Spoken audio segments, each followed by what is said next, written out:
Salmo 23, versículo 2, parte B. Vou ler todo o versículo, tá bom? Ele me faz deitar ou repousar em pastos verdejantes. Guia-me para as águas tranquilas.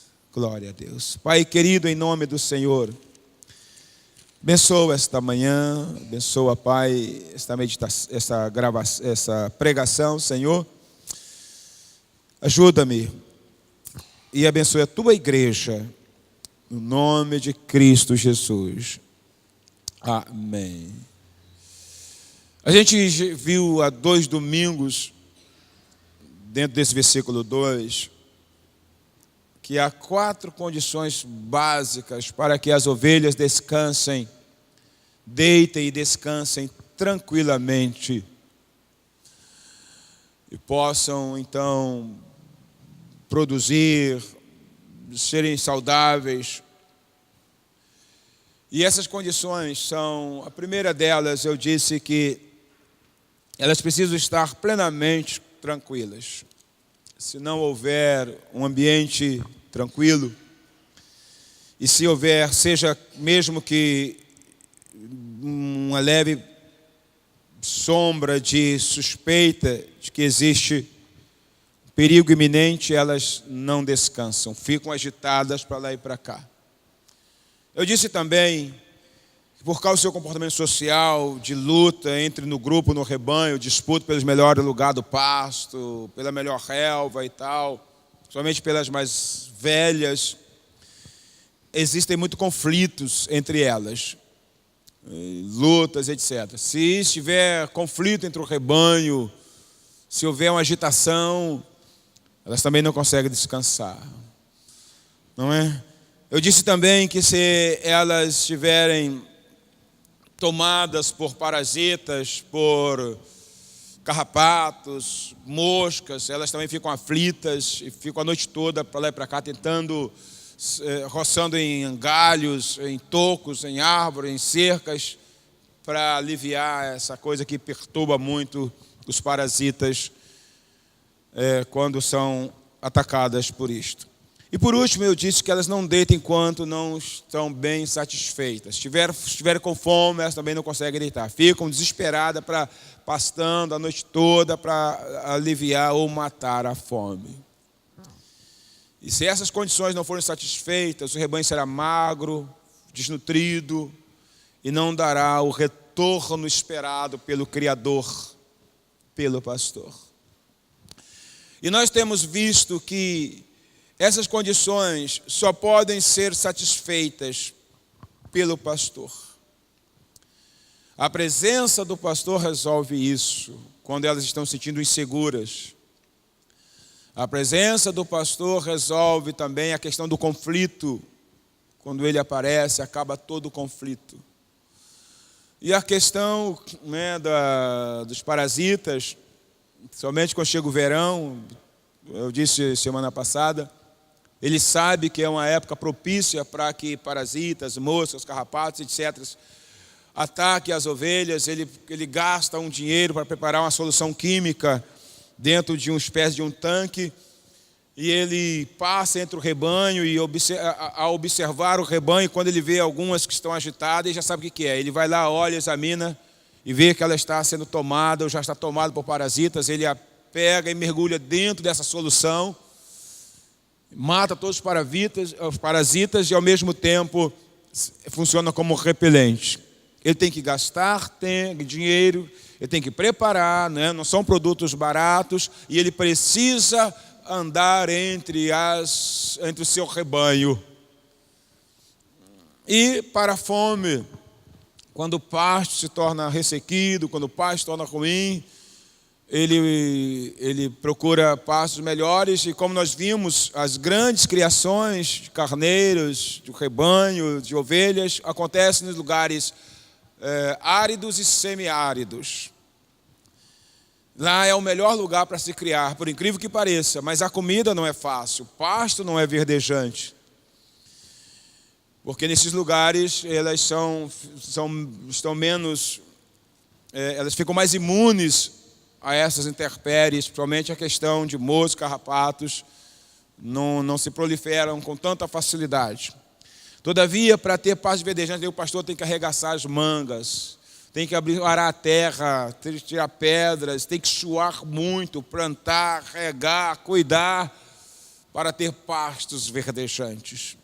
E eu disse que Jesus fez tudo isso por nós.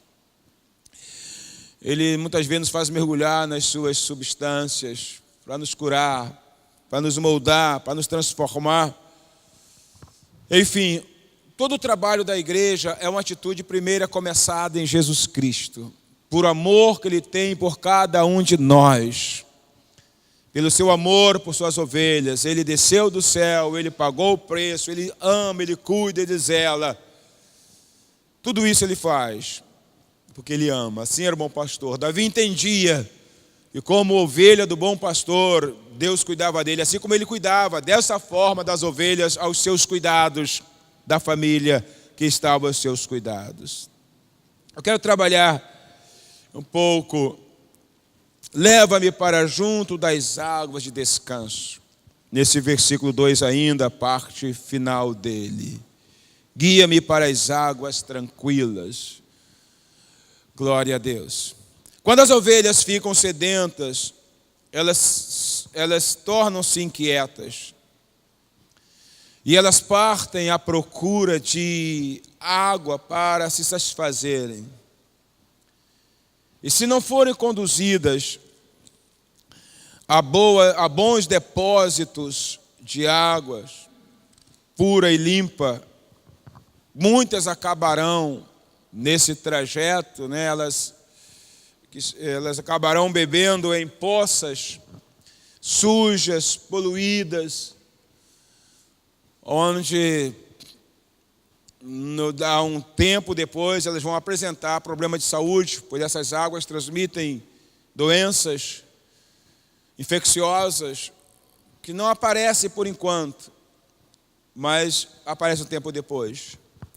O interessante é que o pastor ele sabe onde tem, ou então ele vai preparar isto, mas durante a caminhada pela trilha, muitas ovelhas teimosas, elas encontram algumas poças e elas então começam a beber daquela água. Elas não têm paciência de confiar no pastor que está guiando as ovelhas.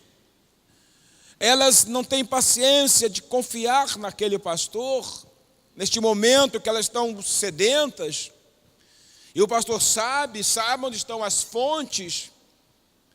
E muitas dessas, então, ao ver qualquer poça, junto com seus cordeirinhos, começam a beber daquela água.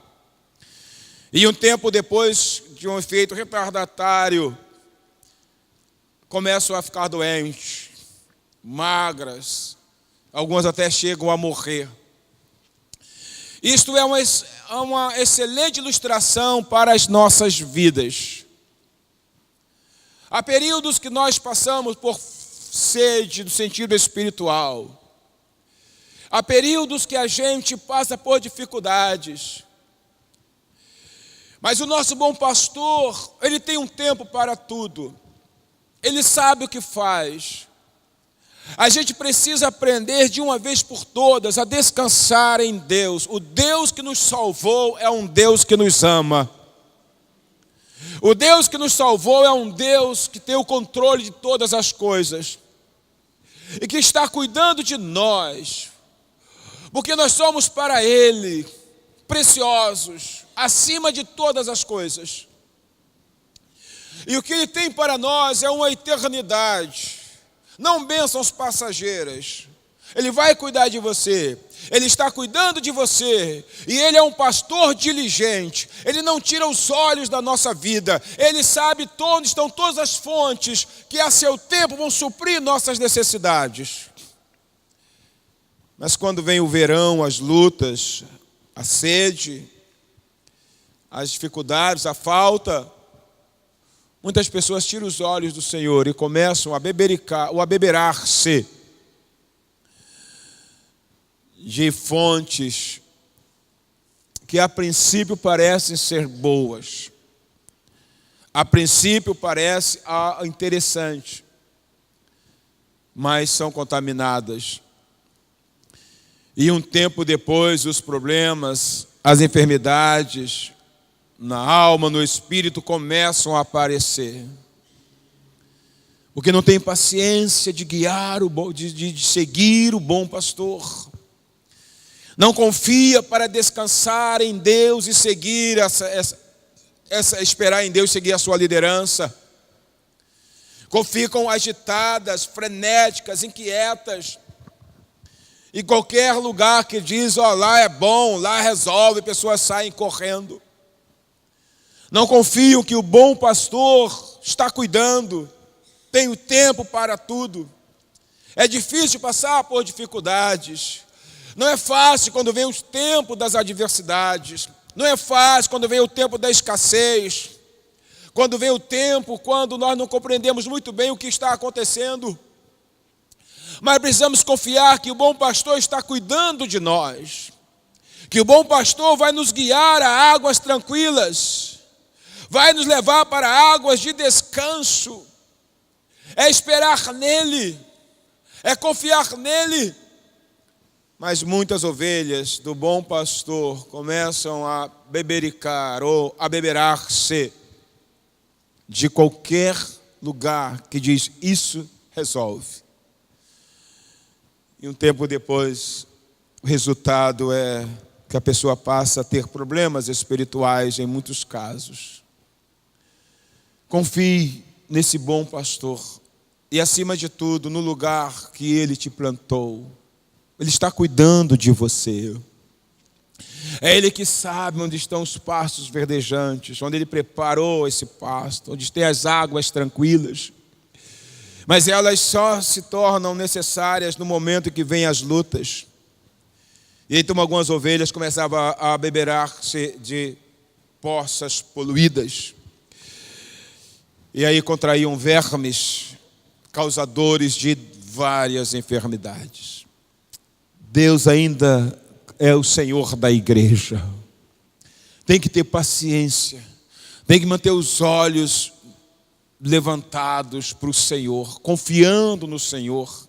Não é fácil, mas é necessário para que a gente possa, então, não se ver tomado por alguns problemas que vão nos causar doenças, algumas talvez incuráveis. Deus está guiando a sua igreja. Deus está guiando a mim e a você. Amor, sabe onde estão as águas tranquilas. Haviam 3 fontes principais das águas que, em termos gerais, provinha para o rebanho. E eram fontes saudáveis. Essas 3 fontes, a primeira fonte era do orvalho da relva. Eu vou explicar isso legal. A segunda fonte de água cristalina, de água boa, eram dos poços profundos, muitas vezes abertos pelo próprio pastor. Eu vou te explicar isso também. E a terceira fonte eram as nascentes naturais, que elas dão origem a grandes rios.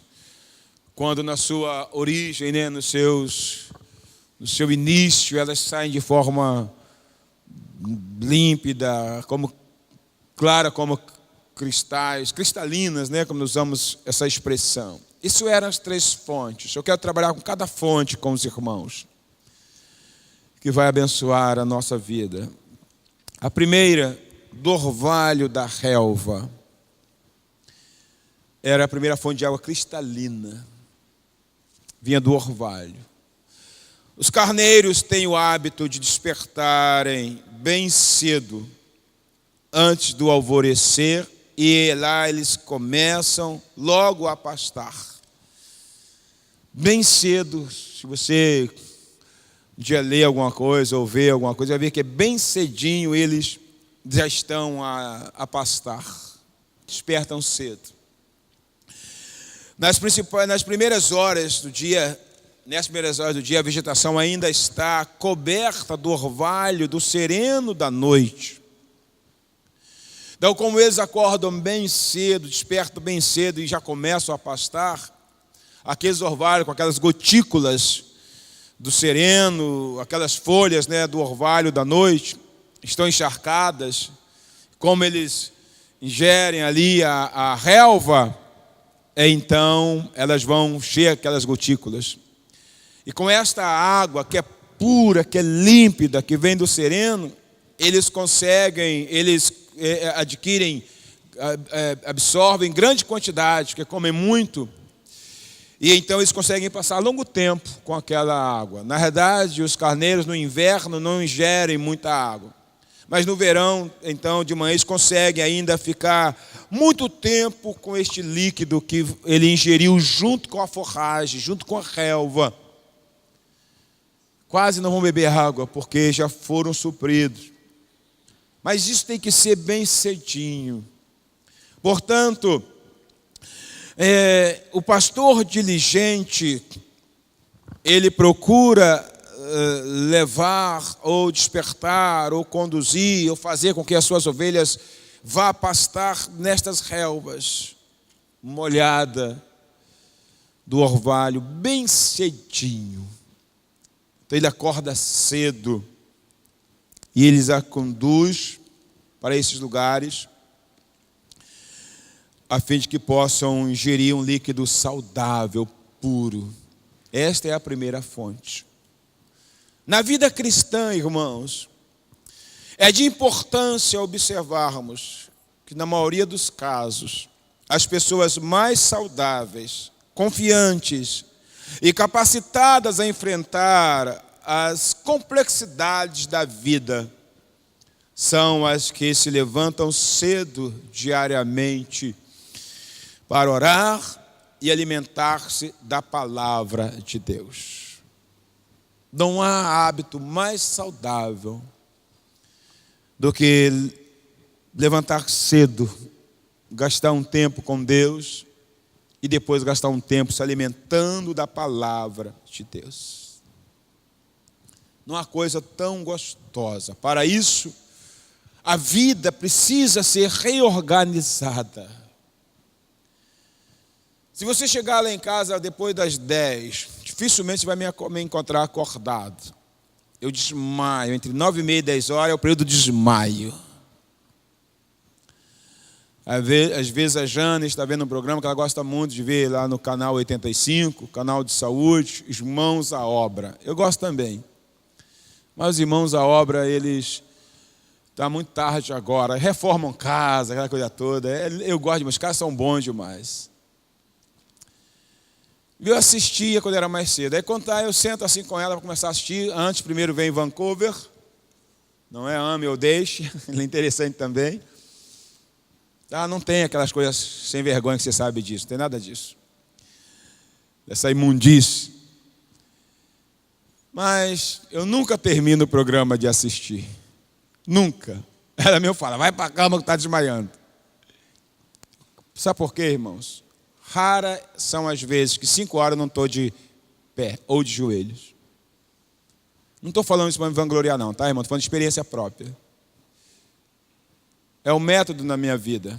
5 da manhã acordado e até às 7, entre oração e leitura. O dia eu consigo me alimentar 1 hora com a palavra de Deus e um período de oração é o melhor dia para mim. É gostoso demais. Você vai dizer, pastor, mas... E quando o senhor trabalhava, não mudava a minha rotina? Eu saía normalmente 5h30. Então, quando era 4h30, mais ou menos. Claro, eu estou dizendo cada um com seu cada um. Eu não estou aqui colocando todo mundo no mesmo patamar. Mas seja como for, a gente precisa de alguma maneira entender esse orvalho da meditação diária da palavra de Deus. Que ela precisa começar antes, porque na agitação do dia é muito difícil. É muito difícil. Se eu não conseguir fazer isso pela manhã, tenha certeza que durante o dia eu não farei. Além de já estar com a mente totalmente fora de um contexto de paz, tranquilidade, não dá mais. Não dá mais.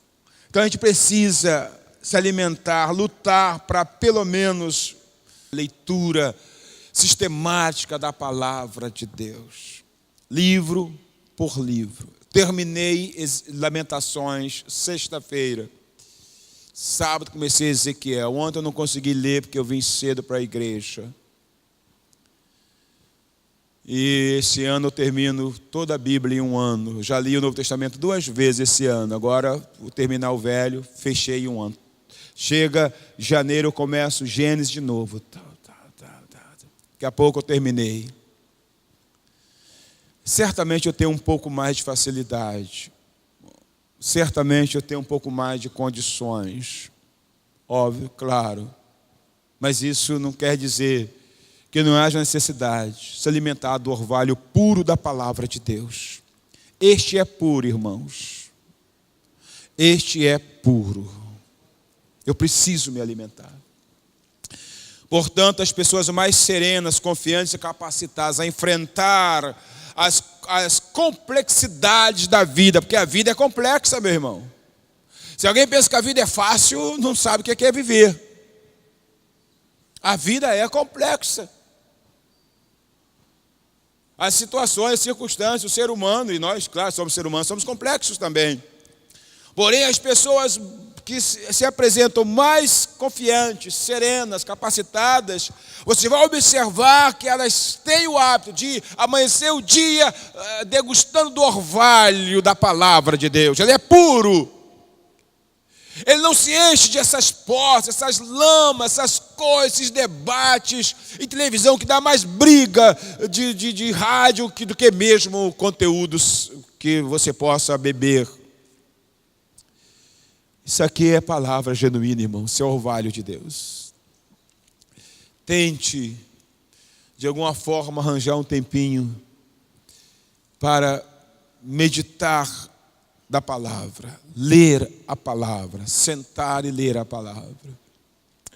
Isso não é mera linguagem de figura, irmão, ou figura de linguagem, mas dizendo invertir a coisa aqui. É uma realidade prática. Se você ler as biografias dos grandes homens e mulheres de Deus, elas vão indicar que o sucesso de suas vidas, espiritualmente falando, é atribuído ao momento devocional que observavam pela manhã, antes do pôr do sol, do qual sempre saíam revigoradas com a graça de Deus para enfrentar mais um dia de labuta. Dizem que Hudson Taylor, o homem que evangelizou a China, ou pelo menos fez uma grande diferença lá, amanheceu o dia debruçado na palavra. Foi isso que capacitou, pagou um preço alto, mas capacitou Deus usá-lo tremendamente na China no passado. Hudson Taylor. Serve para mim, serve para você. Precisamos tentar de alguma forma nos alimentarmos desse orvalho. A fonte mais genuína do que esta não tem. Não tem. Não tem. Aliás, a água está muito poluída, meu irmão. Você passa naqueles canais que só falam prosperidade, é uma coisa de doido. É uma coisa de maluco. Não, é maluquice. As coisas que estão fazendo, irmãos, envergonham até o ímpio. Imagine a Deus. E será que Deus opera por essas coisas? Você vai dizer, não, pastor, você é professor, não, pessoas, tal. É verdade, concordo com você. Tente manter contato 1 ano depois, 2 anos depois. Vamos ver. Você precisa dessa fonte. A segunda fonte são os poços profundos. Isto é maravilhoso. Mas precisamos entender que esses poços, alguns desses poços, na verdade eram enormes cavernas, cavadas à mão, em formações rochosas ao longo dos rios. Você tinha ao longo dos rios algumas cavernas, formações rochosas. Alguns pastores cavavam ali, faziam poços nessas cavernas que se assemelhavam-se a amplos aposentos esculpidos em rochas. Só que havia rampas que desciam até o fundo. Não é um poço sentido desse que a gente vê assim. Eram rampas que iam se afunilando, afunilando, afunilando, até chegar lá onde ficava uma espécie de algo muito grande, mas era cavado manualmente. Dava trabalho. E para esses poços, os rebanhos eram conduzidos até lá pelo pastor. Eles iam até o fundo dessas cisternas. E lá elas, então, bebiam e saboreavam de águas frescas que as esperavam, puras e límpidas. Dava trabalho. Aqui, irmãos, eu aprendo uma lição fantástica para as nossas vidas. Embora pareça estranho à primeira vista, as fontes profundas de Deus, das quais podemos beber, não são necessariamente as experiências agradáveis da vida. As fontes profundas de Deus não acontecem necessariamente só por situações agradáveis. Não era muito agradável descer, entrar, espécie de uma caverna e descendo, ir lá para beber de águas límpidas. A fase que é a melhor fase da nossa vida, mas para nós é a mais difícil, é quando coisas desagradáveis começam a acontecer. Todos nós achamos que é algo ruim, é mal, alguns desanimam, querem sair da igreja ou até sair da igreja. Nós não somos abertos às coisas que trazem algum tipo de dor, de aflição, de lutas. Todavia, as fontes mais puras, como eu já disse, mais profundas das quais nós podemos beber, elas não vêm das experiências agradáveis. Elas vêm das experiências, muitas vezes, desagradáveis. Mas elas são as mais profundas. Muitas das situações a que passamos ou passaremos e teremos que passar, nelas seremos conduzidos pelo Senhor. Nelas, nesse processo de obscuridade, de luta e dificuldade, de coisas perigosas, espiritualmente falando, e de um ponto de vista que é desagradável, precisamos entender que nesses momentos, nós somos levados pelo próprio Senhor às fontes profundas. É Ele quem nos guia. Ele deseja que a gente vá a essas fontes profundas para crescermos. Ele deseja que a gente possa sair ali da superfície da nossa fé. Quando Pedro obteve uma grande pesca, que ele nunca imaginou, foi porque pela obediência ao Senhor ele rompeu o medo da sua vida. O medo de águas profundas. Eles pescavam somente em águas razoavelmente rasas, comparando as profundas. Por uma razão, eles nunca tinham se preparado para a pesca em águas profundas. O material de pesca deles era em águas mais rasas. As redes que eles tinham somente serviam para águas mais rasas. Porque na tradução mais acurada vai dizer: Pedro, vá a águas profundas. Deus queria ensinar alguma coisa àquele homem. Deus queria tirá-lo daquela situação. Obviamente Deus ia mudar a vida dele. E Deus só podia mudar a vida dele se levasse Pedro a sair do local de segurança e fosse a águas profundas. Quando Deus quer mudar a nossa vida, muitas vezes nos desafia a sair da nossa segurança, do nosso lugar de conforto. Porque é tão fantástico que essa experiência foi a última da vida de Pedro. O texto mostra que Pedro conhecia Jesus, mas talvez Pedro fosse e voltasse, ainda não tinha se tornado um discípulo de tempo integral do Senhor Jesus Cristo. Até um dia que Jesus falou: nesse dia a vida deste homem vai mudar. Jesus está na praia, vem muitas pessoas para ouvir os seus ensinamentos. Ele ficava agitado por estar cercado, pessoas queriam apertá-lo. Ele então escolhe um dos barcos.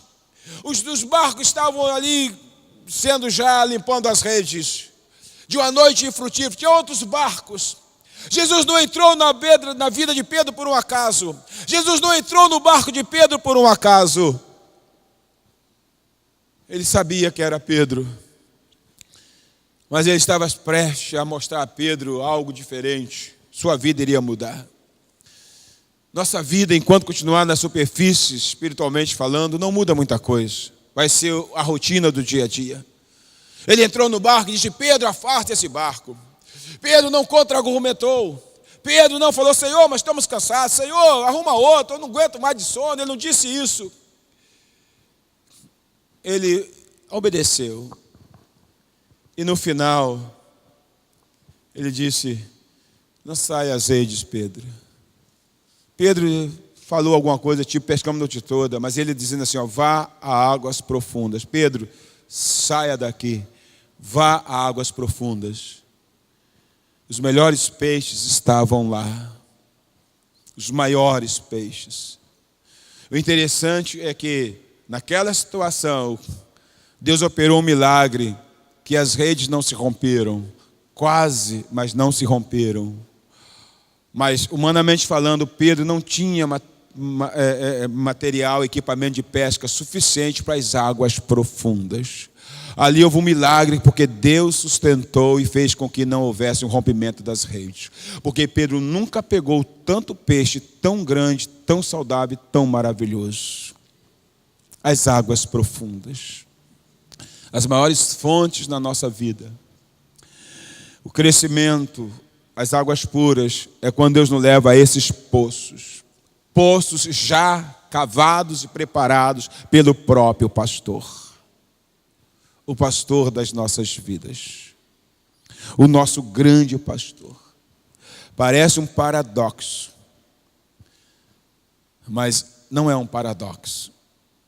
É a realidade.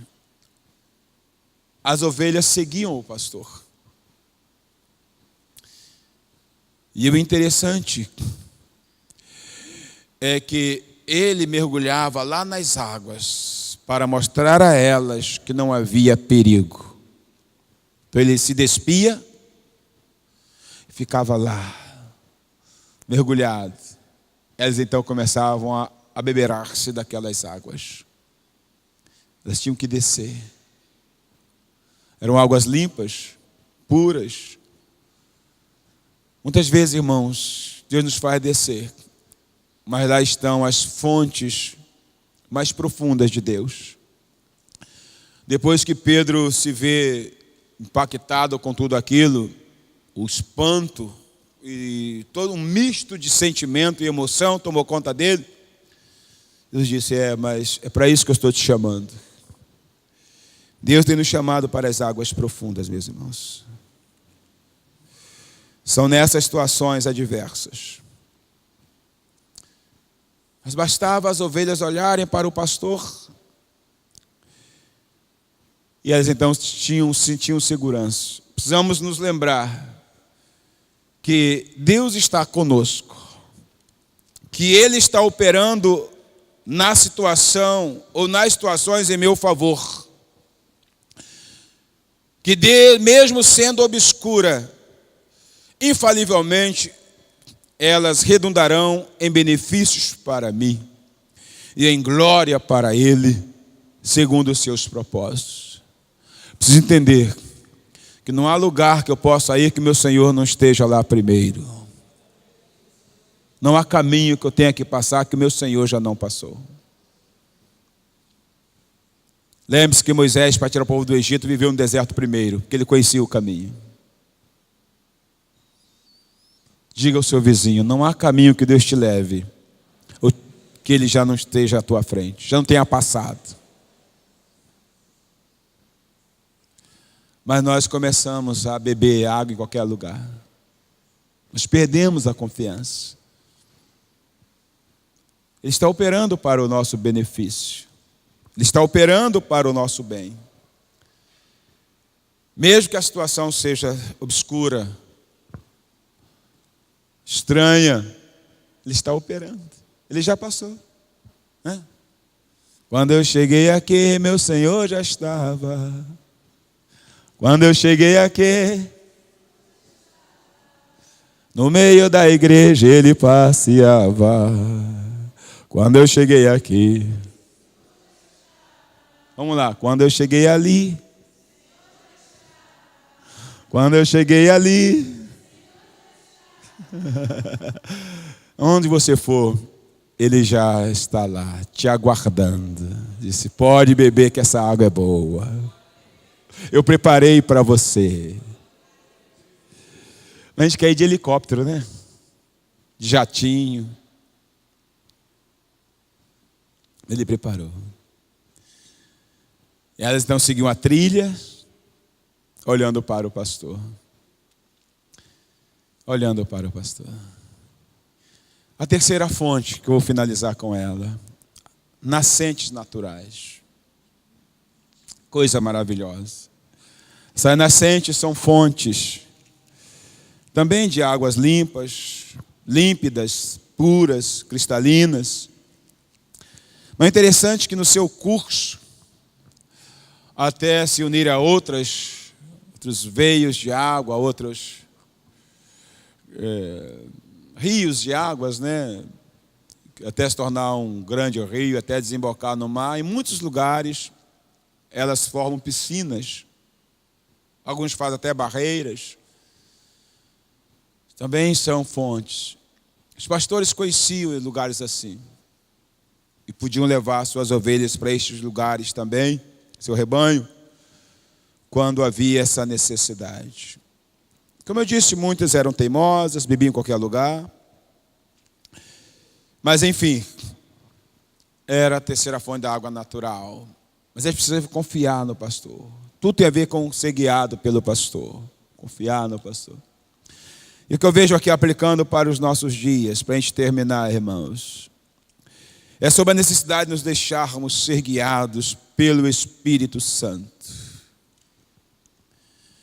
Ele é a fonte genuína de Deus.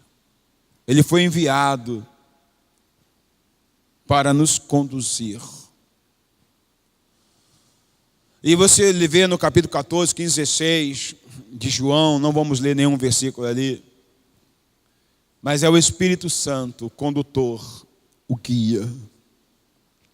Precisamos confiar nele. Temos de ter paciência. Temos que, mesmo que estejamos atravessando vales, precisamos caminhar olhando. Não podemos beber de qualquer lugar, de qualquer fonte. Temos que ter paciência. Temos que permitir ser guiados por ele. Ele é o nosso grande guia, Senhor, Redentor. Ele não vai nos levar a qualquer lugar. Precisamos então depender, voltar a buscar e ter essa dependência do Espírito Santo. Ele nos guiará a toda a verdade. Ele vai nos conduzir aos pastos verdejantes, às águas cristalinas. Ele é a nascente genuína de Deus. Ele é a fonte genuína de Deus. Nós não temos honrado muito o Espírito Santo, não temos pregado praticamente nada de forma relevante sobre ele.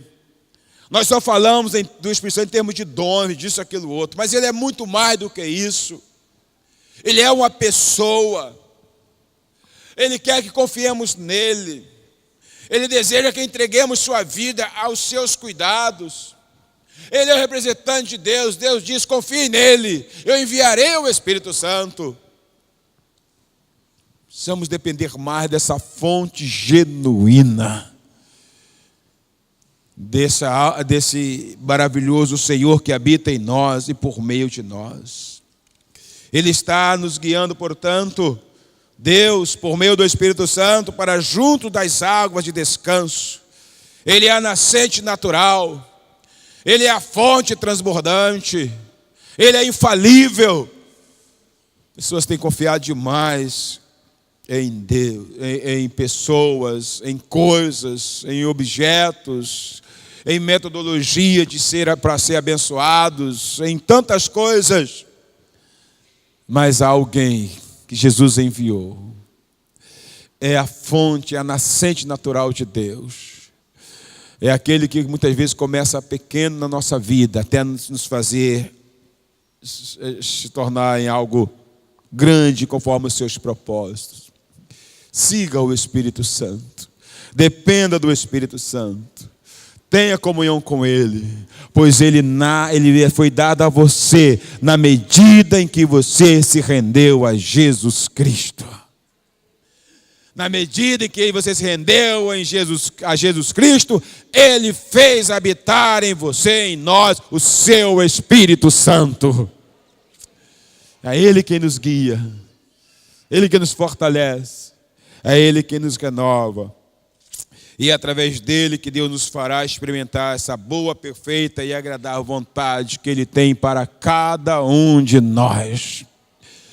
Nós somos guiados não por qualquer coisa, mas pelo bom Espírito Santo. A nascente genuína de Deus na nossa vida, que nasce, que começa, que brota e que flui, que leva ao crescimento, na medida que nos rendemos completamente ao Senhor Jesus Cristo. Ele fez e faz habitar em nós o seu Espírito.